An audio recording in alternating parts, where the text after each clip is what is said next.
I was 17 on my last Halloween at home before going to college. Too old to go out for trick or treat night, so my job was decorating the house and handing out candy at the door when the neighborhood kids came around.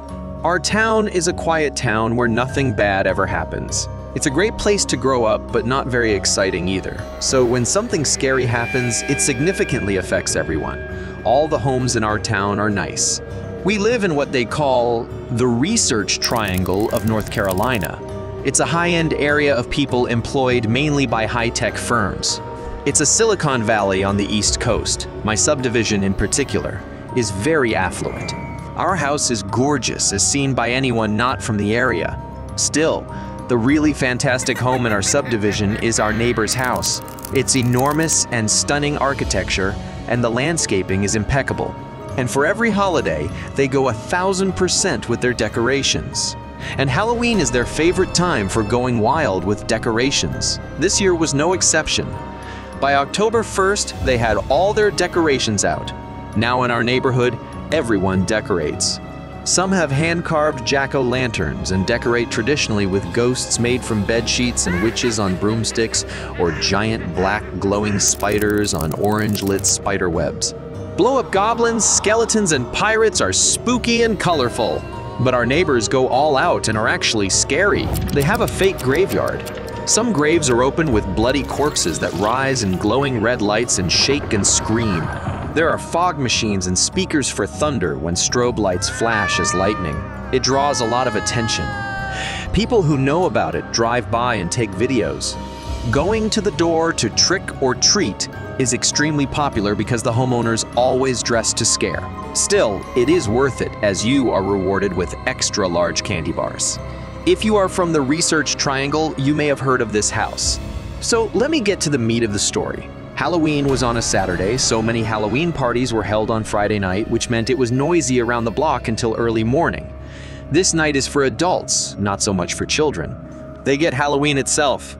Well, about 4 a.m., my dog Cujo woke me up, and it was pitch black outside, and he was barking at something outside. He kept standing with his paws at the window and growling. I got up and looked out, but I could see nothing but the eerie graveyard of our neighbor's house with its spooky lights. I figured maybe a raccoon was wandering around the decorations and made Cujo lay down so I could sleep. At 7, I came downstairs for breakfast, and Dad was coming in with the paper left by the paperboy on our front porch.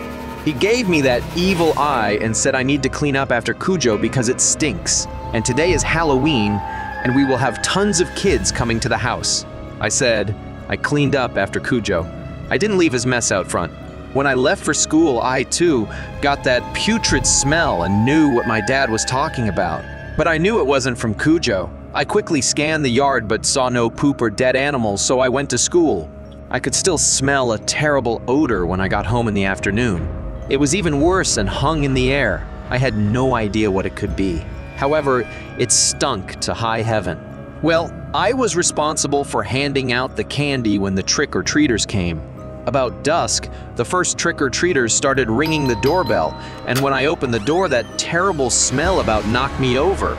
It was worse than when I came home from school and was foul. The kids and their parents held their noses and said, "What's that stink?" One parent commented that it was far worse next door. I could hear the kids before they got on the porch complaining to each other about the pungent stink that made your eyes water. When I saw my neighbors out on their front porch handing out treats, I asked if they smelled a dead carcass, which was indubitable. It was far worse at their front door. It was clearly emanating from somewhere on their property. And it wasn't from a dog. It smelled of a rotting animal. Together, we walked around their front yard with all the fake graves and corpses that looked real. They had them leaning up against the house and one by a tree, and several rose up from graves, but one lay flat on the ground with its decomposing face staring at the stars. The owners looked at each other and said, "We didn't put that decoration there." And then we all saw the flies and maggots crawling on it. It wasn't a decoration. It was an actual human corpse decomposing on their front lawn. It made me want to puke and I screamed. We all covered our mouths in fright. A pile of kids and parents came over to see what we had discovered, to their disgust at the appalling dead man gaping at the night sky. When the police arrived, the entire graveyard became a crime scene, and yellow tape was stretched around the yard. News cameras had spotlights covering the area. The trick-or-treaters stopped their festivities and hung on the yellow police line, watching in awe. The police told everyone to go home and let the investigators do their work as the body was taken to the morgue and the coroner to examine it. The police questioned me, and I told them about Cujo waking me at night. He probably sensed when the body was being laid out among the other decorations. A week after Halloween, our neighbors told us the body was too far decomposed for the coroner to make an identification. It was a man in his 50s, probably homeless for many years. No reports of a missing person matching the age from any of the surrounding counties. Why the body was dumped on Halloween at this house is unknown. Other neighbors speculate that it was someone who was looking to make some kind of point against Halloween, especially among the rich who spend lots of money for a single night's entertainment. Anyway, there are a lot of sickos out on Halloween.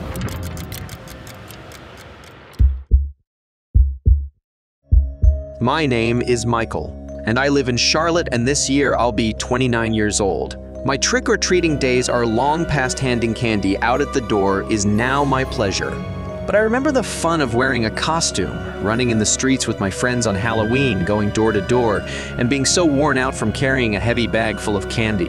These are some of my happiest memories of childhood. However, I remember one Halloween that was a chilling nightmare and one of the most terrifying nights of my life. Its significance never leaves me. I was 15, and at that awkward age of, do I go out one more time trick-or-treating or not? My friends said yes, even though our voices had broken and become deeper. We weren't the cute little kids in Spider-Man costumes. We were freaking monsters, extorting people out of candy under threat of an egg reprisal if they held back. Some people were generous, but many refused to open the door. Not because we were too old, but because there were 6 of us, and they thought us gang members. After an hour, we were dismayed by the amount of candy we had collected and decided to head to a higher-end neighborhood where people might be less fearful of a large group of bigger kids like us. In our area, gangs were a problem, even on Halloween. This led us to a massive error in judgment. So, well after dark now, we end up in a neighborhood with a better class of homes. Most of the little kids are already off the street, leaving only a handful of 12-year-olds scrambling around collecting as much as they could. The first 5 homes were fine, and we got some chocolate bars, but after that it was past 9, and in this area, trick-or-treating was officially ended. Most of the houses were turning their porch lights off. A gaggle of middle schoolers was still doing well. So we looked for a still-on porch light and saw one entirely off the road sitting by itself. We went up to the door and rang the doorbell. An older-looking man answers, and we shout in unison, "Trick or treat." The man smiled broadly, clapping his hands as if in great joy. That's a bit weird, but we felt welcome simultaneously. He immediately says, "You are the first trick-or-treaters to trek down his driveway all evening." He thought this year would be a bust for him giving out treats, and he was looking forward to entertaining a few bold beggars.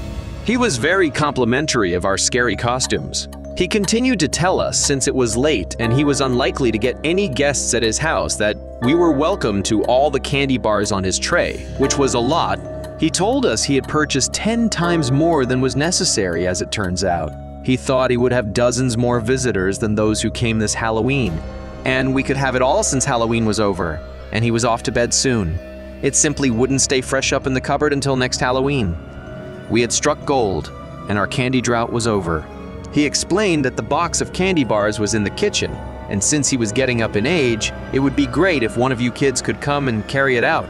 It would be a great help if one of you reached up into the cupboard where my grocery delivery person put a can of Dinty Moore beef stew. It would be so kind of you to fetch it down for my dinner. It seemed fair, and we were getting a gold mine of chocolate in return. We were indeed old enough to know better than go into a stranger's house after dark, but there were 6 of us, and we were all 14 and 15, not little kids. And besides, it was some old dude who couldn't get a can of soup off a shelf by himself. And it was 2 of us, not one going in anyhow. 2 strong kids against 1 old dude. John and Tim volunteered to go inside, help get the Dinty Moore, and carry out the box of chocolates. The old man shut the door behind them, saying, "Just to keep the cold out." The rest of us gave high fives as we hit the Halloween golden buzzer and won the giant prize of the night. We sat on a stone wall, telling jokes and laughing as we waited for John and Tim to re-emerge from the house with the loot. We were in high spirits and didn't notice the time, but we started to get impatient after a while. One of the guys got his cell phone out, dialed John's number, and got his voicemail. He called Tim's phone, and it only rang without being answered. The night started to feel cold as we continued to wait. The jovial spirit crashed into complaints and lame attempts at jokes that John and Tim went out the back door and stole all of our treasure and abandoned us so as not to have to share with the rest of us. At that moment, a loud bang of a door bursting open, and Tim came running at full tilt from the back of the house. He was wide-eyed and terror-stricken as he bolted past us, screaming, "Run!" About halfway up the driveway, he stopped dead and turned with tears in his eyes. John is still in there. Then a cry of help is heard, and we look up at the second-floor window where John is hanging from his fingertips. We raced back in the nick of time to catch John as he fell from the second floor. The old man looking down from the window, John has just fallen from yells. Come, I have chocolates. We tore out of there with John under our arms, limping but running as fast as he could. Fear his prime motivator. We all sprinted to get as far away as possible, not knowing what had happened to John and Tim inside the house. We made it to an all-night diner, where we felt safe with 2 police officers sitting at the counter. We huddled around a table in a booth and asked John and Tim what the heck happened in there.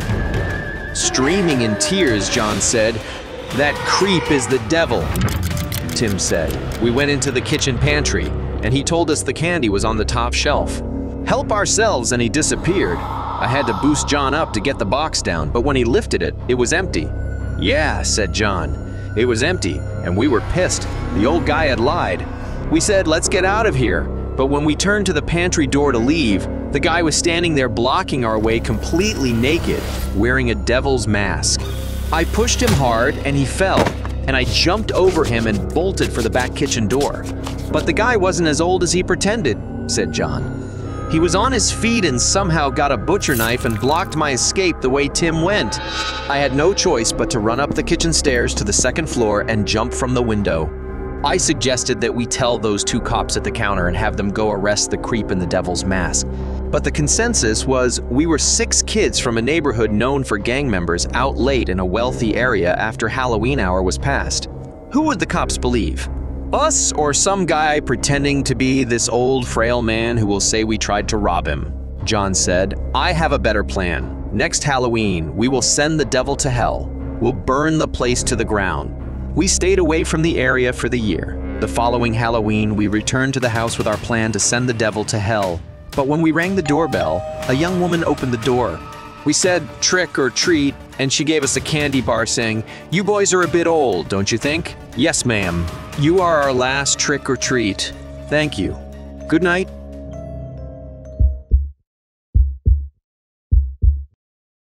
Halloween 2017 fell on a Tuesday. It was my senior year of high school, and since I attended a Catholic high school, we got the next day off. The day after Halloween, November 1st, is All Saints' Day, a holiday in the Catholic Church. It honors all saints of the church deemed to have attained heaven. But for us kids, it was just a day off. So, after Halloween officially ended at 10 o'clock in our town, my 2 buddies and I were starving and headed up to Marion's Pizza, a local pizza joint with the best pizza. It was a hangout for our high school, and others from our high school were there too. It was like a Saturday night since we had a free day in the morning. We stayed a couple hours and most of the others had left, and just the 3 of us were closing down the place. The restaurant filled our soft drinks and shut the door. It is a long walk through a strip mall parking lot that is 2 city blocks in length to get to our neighborhood streets.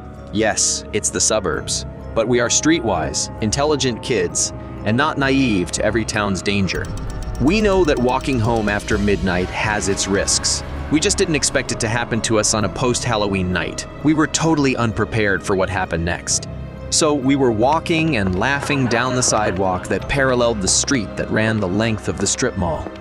It was well lit, but there was 0 traffic and no other soul in sight. We were about halfway down the block when an old Lincoln Town car tailing us. It was just creeping up the street very slowly. It instantly gave us the willies, and a cold chill ran down my back. I told the guys, let's pick up the pace. I think we are being followed. We popped our collars on our leather jackets and puffed out our chests to give the impression we were tough guys. But we were on the tennis team and did track and field, not football. We were a little small for our age. As we jogged on, the Lincoln sped up and cut us off, pulling the front wheels over the curb onto the sidewalk. We stopped dead in our tracks and a friendly voice called, "Oh, sorry about that." We can't see anyone inside the car as all the windows are blacked out with a heavy tint. Again, the friendly, non-threatening voice says, "Hey guys, happy Halloween. Do you guys like Halloween?" Regardless of the friendly way this was spoken, this car had cut us off on the sidewalk and clearly had bad intentions. We really needed somewhere to go. We could run and were pretty fast, but we were in the middle of a strip mall parking lot. They would catch us in an instant. The driver says again, "Hey man, you guys like Halloween?" I was the first to respond. I put my hands on my hips to make myself look broader than I am and lowered my voice to sound like a tough guy. "It's a lot of fun, but it's over now and you are blocking our way, so just move on." It ain't over. We still are gonna have lots of fun. The tone had shifted from friendly to foreboding. We could not see through the tinted windows and had no idea what lurked behind us. But we knew this guy wasn't alone. We tried to look as tough as we could and mentally prepared to give a fight. The car engine revved a couple of times, trying to intimidate us with its power. Then my buddy steps forward and calmly says, "Hey dude, move along.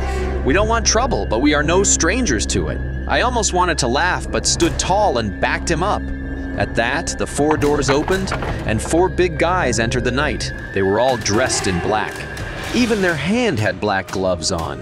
But the most threatening thing was that all 4 wore Donald Trump masks.